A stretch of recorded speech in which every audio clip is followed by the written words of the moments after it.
Hello, Giants fans. Welcome to Giants Baseball 101. I'm Gabe Vaughn, your host. The Giants lost to the Phillies 4-3 today, so it's definitely a bad way for them to open up this four-game set against Philadelphia.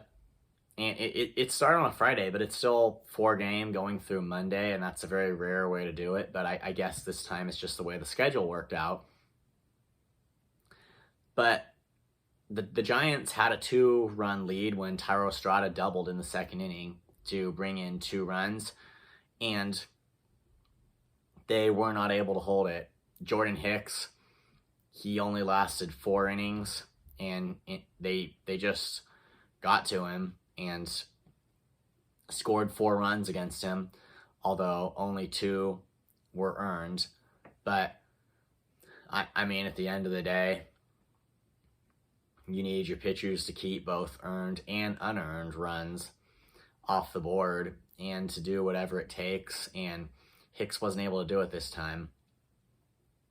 He came out after the 4th inning, and the bullpen was able to hold the game from there, keep the Phillies from adding any insurance runs, but that still proved to be too much because the Giants' bats just kept going down, and they lost by the 1 run that they weren't able to get back. And they did score in the 7th inning when a run came home on Jorge Soler's double play.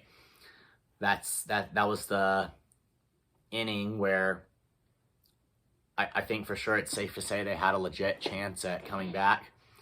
And the results of the play there, I mean the reality is you can't give out when you're down by 2 runs, you can't give away 2 outs to get one of them back in a scenario like this, because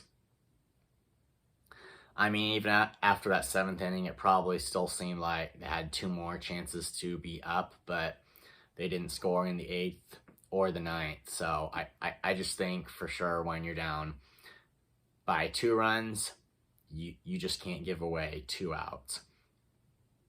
And I mean, that's a tricky scenario for sure, because when you have a runner in scoring position on third base and you have less than 2 outs and it's a close game situation, what you're looking for somebody to do, I mean, it is essentially put the ball in play and put it in play in a way where you can send that runner home. But And so if indeed that was what Soler was trying to do, and he was taking that approach where, you avoid a strikeout and you just do something to get the job done, the approach was right. But I mean, still we have to say the execution of it was off, because where he put the ball, it evidently was a perfect double play position, and that's what happened. And so 2 outs were gone. So for being a situational hitter, it would just, I mean, again, if Soler was trying to just get the job done somehow, I mean, right approach, but I think the result, at the very least we can say, was just extremely unfortunate, because if you're down 2 runs, you can't really give away 2 outs. And it was definitely a scenario where they did need to. And main point is they weren't able to get it. So they dropped this one to the Phillies. Their record is now 15-18. And tomorrow they're going to go with Keaton Winn on the mound. Now, I think the question we have to ask is, if Keaton Winn is able to go at least 6 innings tomorrow, are the Giants going to win the game? And it's a way of thinking about it that, I mean, usually I don't, and usually I don't mention a thing like this, but I'm saying it because we just had a day where Jordan Hicks didn't. He was kind of knocked out after 4 innings, and the Giants weren't able to come back. So we see one thing that could go differently, but I'm just saying, before accounting for any other variables, if Keaton Winn goes at least 6 innings, we don't know how many runs he'd give up yet, but if he pitches at least well enough to be allowed to go 6 innings, like, do the Giants win tomorrow if he can do that? And I think that the answer, I mean, it very probably is yes, because I think they've shown they can work with good starts now, and they have the ability to jump on things and get things going early with the bat. They have the ability to lock down saves.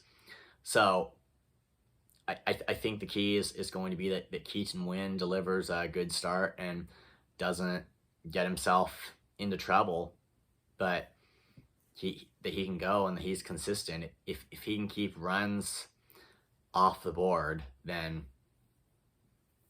I think we can expect to see the Giants jump into it offensively and really make a win out of this one. And they need to at least split with the Phillies here. And obviously, they're looking to win as many series as they can. But, I mean, they for sure need to at least take 2 against the Phillies and not fall behind in their record. And they're a pretty strong team.